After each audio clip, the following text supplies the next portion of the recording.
दशरथ जी के आंगनैया राम जी जन्म ले कहे का मिठू भैया बाजे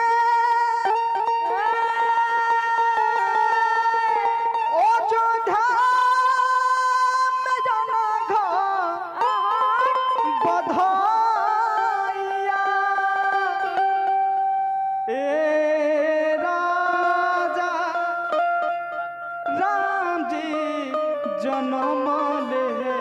कहा कि दशरथ जी के आंगनैया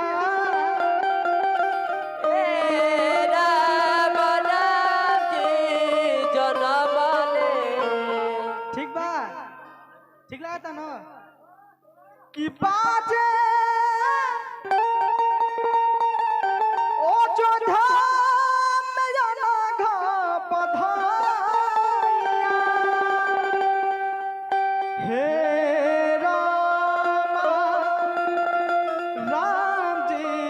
जन्म ले जन्म हो गया बबुआ राम जी के गावता लोग का गावता कैसे कैसे कैसे कि हे राम जी जन्म ले अनिल बाबू दशरथ जी के आंगनैया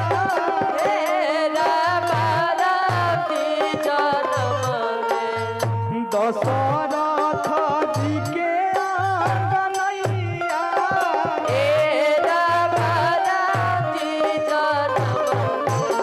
दशरथ जी के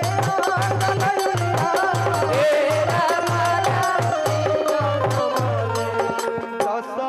दशरथ जी के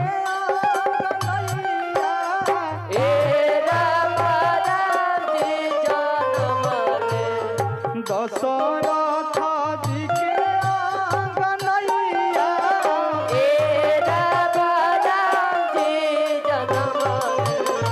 दशरथ जी के आंगनैया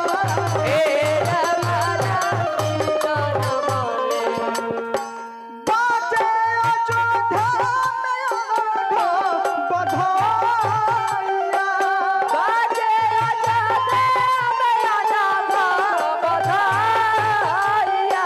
बाजे दशरथ जी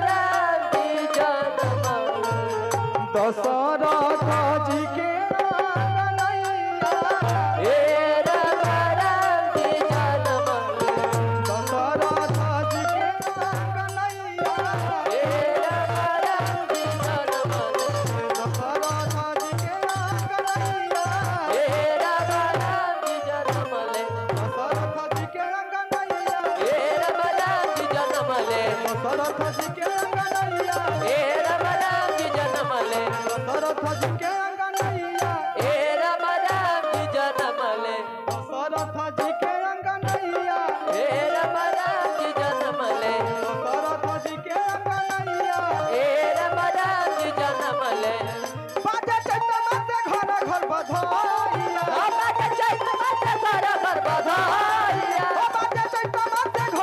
बधाइया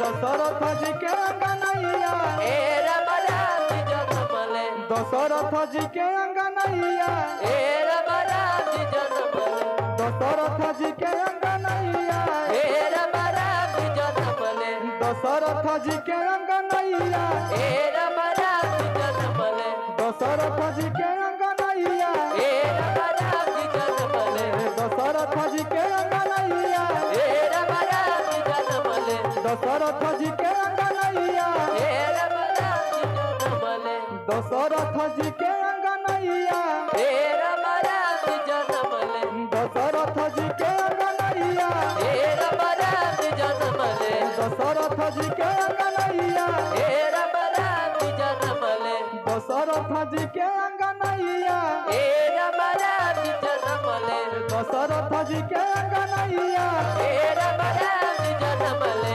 दशरथ जी के अंगनैया ए राम राम जी जन्मले दशरथ जी के अंगनैया ए राम राम जी जन्मले दशरथ जी के अंगनैया ए राम राम जी जन्मले दशरथ जी के अंगनैया ए राम राम जी जन्मले दशरथ जी के अंगनैया ए राम राम जी जन्मले दशरथ जी के अंगनैया ए